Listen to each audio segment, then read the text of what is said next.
Bismillahirrahmanirrahim. Assalamualaikum warahmatullahi wabarakatuh.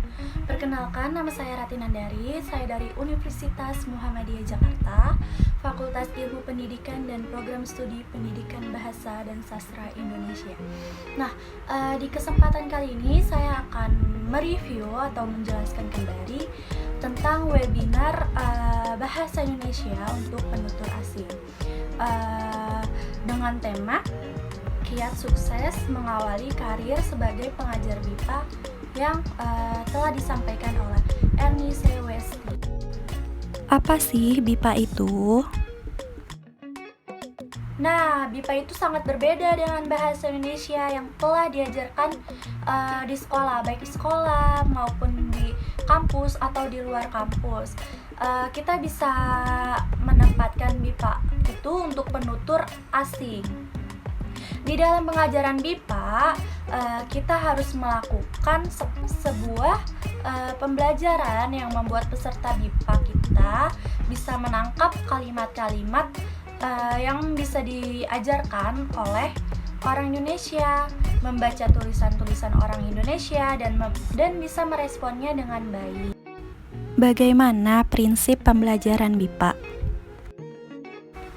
Yaitu seperti tata bahasa, untuk berbicara ada pelafalannya. Jadi pembicara pun ada pelafalannya seperti itu.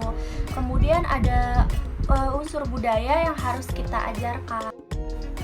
Pendekatan apa sih yang diperlukan? Kita harus memahami karakteristik bahasa kita sendiri, yaitu bahasa Indonesia. Nah, yang kedua, memahami pendekatan, metode, teknik pembelajaran yang sesuai. Nah, untuk yang ketiga, mempelajari materi-materi BIPA. Memberikan pemahaman lintas budaya. Iya, kita harus mempunyai budaya malu, terus konsep kebersihan, misalnya basah dan kering, terus bercanda. Nah, bercanda di sini maksudnya tidak ada batasan antara peserta satu dengan peserta lainnya. Memberikan penjelasan yang mudah dipahami. Ada 4 ciri, yaitu yang pertama memilih kosakata, struktur kalimat, tingkat kecepatan berbicara. Nah, poin yang kedua ini ada menggunakan gerak tubuh. Untuk poin yang ketiga ini ada alat bantu, dan untuk poin terakhir ini ada menggunakan analogi. Maksudnya di sini itu analogi ketika kita menjelaskan yang bersifat abstrak seperti itu. Memahami kesulitan pembelajar. Ada pelafalan, struktur kalimat, afiksasi, dan bahasa Inggris. Menempatkan diri sebagai seorang pengajar. Ada 3 poin. Poin yang pertama itu profesional. Profesional maksudnya di sini itu menjaga hubungan peserta antar peserta maupun pengajar. Nah, poin yang kedua, selalu menyediakan waktu. Biasanya ada para pembelajar BIPA itu yang suka